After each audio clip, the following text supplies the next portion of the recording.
सबसे पहले आप सभी को राधे राधे, जय श्री कृष्णा। आप सभी का स्वागत है मेरे चैनल काव्या कजरी पर। जय माता दी। चैत्र नवरात्रि की तीसरी शक्ति है माँ चंद्रघंटा। चैत्र माह के शुक्ल पक्ष की तृतीया तिथि के दिन माँ चंद्रघंटा की पूजा की जाती है। इन्हें पापों की विनाशिनी भी कहा जाता है। मान्यता है कि चैत्र नवरात्रि के तीसरे दिन माँ चंद्रघंटा की उपासना से साहसी और पराक्रमी बनने का वरदान मिलता है। आइए जानते हैं माँ चंद्रघंटा की पूजा विधि, प्रिय भोग, मुहूर्त, मंत्र और माँ चंद्रघंटा से जुड़ी हुई कथा। माँ दुर्गा का तीसरा रूप है माँ चंद्रघंटा। युद्ध मुद्रा में सिंहासन पर विराजमान माँ चंद्रघंटा के हाथों में तलवार, त्रिशूल, धनुष व गदा धारण किए हैं। इनके माथे पर घंटे के आकार में अर्धचंद्र विराजमान है, इसीलिए ये चंद्रघंटा कहलाती है। माँ चंद्रघंटा तंब साधना में मणिपुर चक्र को नियंत्रित करती है और ज्योतिष में इनका संबंध मंगल ग्रह से होता है। शास्त्रों के अनुसार माँ चंद्रघंटा ने राक्षसों के संहार के लिए अवतार लिया था। इनमें ब्रह्मा, विष्णु और महेश तीनों देवों की शक्तियाँ समाहित हैं।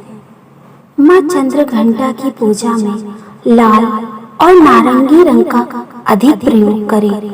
नवरात्रि के तीसरे दिन मणिपुर चक्र पर र अक्षर का जाप करने से मणिपुर चक्र मजबूत होता है। इससे मंगल के अशुभ प्रभाव में कमी आती है। माता रानी को लाल चंदन, लाल चुनरी, लाल फूल और लाल फल सेब अर्पित करें। देवी दुर्गा के हर रूप का विशेष प्रसाद चढ़ाया जाता है। माँ चंद्रघंटा को दूध से बनी मिठाई का भोग लगाएं और फिर देवी की आरती करें। इस तरह माँ चंद्रघंटा की पूजा करने से साहस के साथ साथ सौम्यता और विनम्रता में वृद्धि होती है। माँ चंद्रघंटा का मंत्र है, या देवी सर्वभूतेषु माँ चंद्रघंटा रूपेण संस्थिता, नमस्तस्यै नमस्तस्यै नमस्तस्यै नमो नमः। नवरात्रि के तीसरे दिन माँ चंद्रघंटा के समक्ष एक छोटे लाल वस्त्र में लौंग, पान, सुपारी रखकर माँ के चरणों में चढ़ाएं और देवी को नरवाण मंत्र का 108 बार जाप करें। माँ चंद्रघंटा के बीज मंत्र का जाप भी कर सकते हैं। अगले दिन ये लाल पोटली सुरक्षित स्थान पर रख दें। जब भी किसी शुभ कार्य के लिए जाएं या फिर कोर्ट कचहरी से संबंधित मामलों से जुड़ा कोई कार्य हो तो पोटली को साथ रखें। कहते हैं इससे आत्मविश्वास में वृद्धि होती है और शत्रु की हर चाल नाकाम होती है। मान्यता है कि माँ चंद्रघंटा की पूजा करने से वैवाहिक जीवन में खुशहाली आती है, जीवन में सुख समृद्धि के योग बनते हैं और माता अपने भक्तों पर हमेशा मेहरबान रहती हैं। ज्योतिष शास्त्र के अनुसार जिन लोगों की कुंडली में शुक्र दोष मौजूद है उन्हें माँ चंद्रघंटा की पूजा जरूर करनी चाहिए। साथ ही जिन कन्याओं की विवाह में देरी हो रही हो उन्हें भी माँ चंद्रघंटा की पूजा पूरे श्रद्धा भाव से करनी चाहिए। मान्यता है कि ऐसा करने से विवाह में आ रही बाधाएं दूर होती हैं। चलिए नवरात्रि के तीसरे दिन माँ चंद्रघंटा को प्रसन्न करने के लिए उनकी पूजा विधि और कथा सुनते हैं। सुबह जल्दी उठकर स्नान आदि के बाद साफ कपड़े पहने, फिर मंदिर की सफाई करें। अब माँ दुर्गा की प्रतिमा के सामने घी का दीपक जलाएं। उन्हें अक्षत, कुमकुम, धूप, दीप और नैवेद्य अर्पित करें। दुर्गा सप्तशती, दुर्गा स्तोत्र या दुर्गा चालीसा का पाठ करें। माता रानी को खीर या दूध से बनी चीजों का भोग लगा सकते हैं।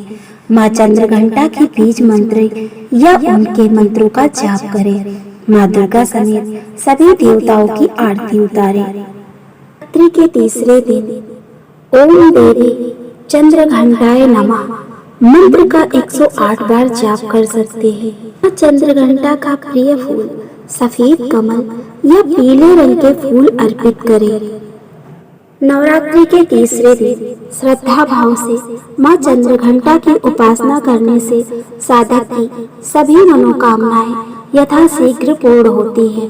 साथ ही घर में सुख समृद्धि और खुशहाली आती है। अगर आप भी माँ चंद्र घंटा की कृपा की पात्र बनना चाहते हैं तो विधि पूर्वक माँ की पूजा उपासना करें। साथ ही पूजा के समय व्रत कथा का पाठ पढ़ें अथवा श्रवण अवश्य करें। काल में महिषासुर नामक असुर का आतंक बढ़ गया था।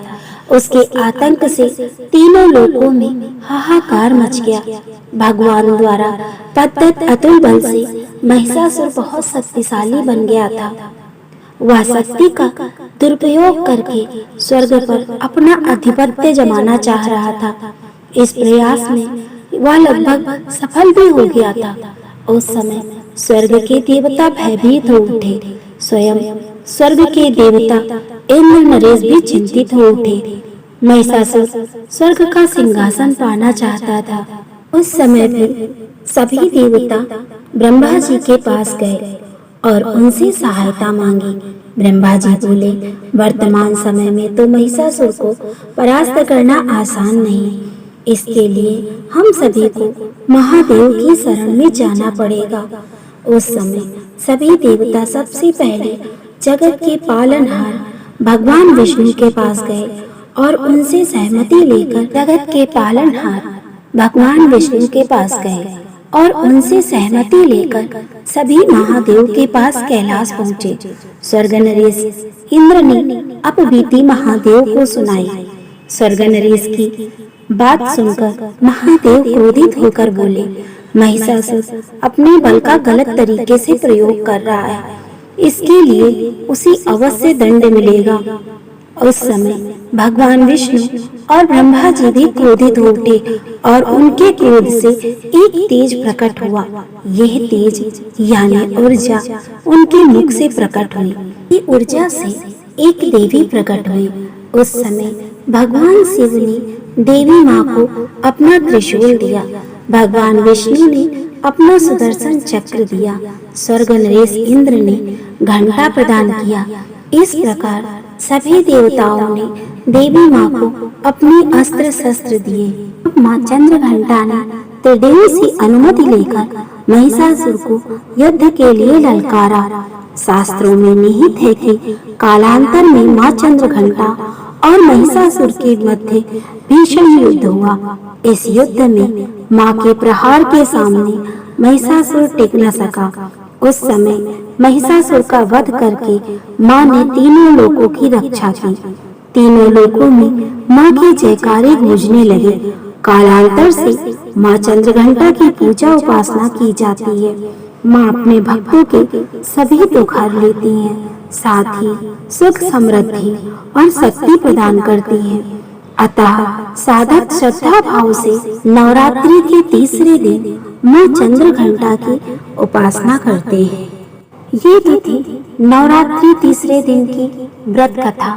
अगर आपको ये कथाएं पसंद आ रही हैं, ऐसे ही और वीडियो देखने के लिए मेरे चैनल को सब्सक्राइब करें, वीडियो को लाइक और शेयर करें, कमेंट में जय माता दी अवश्य लिखें।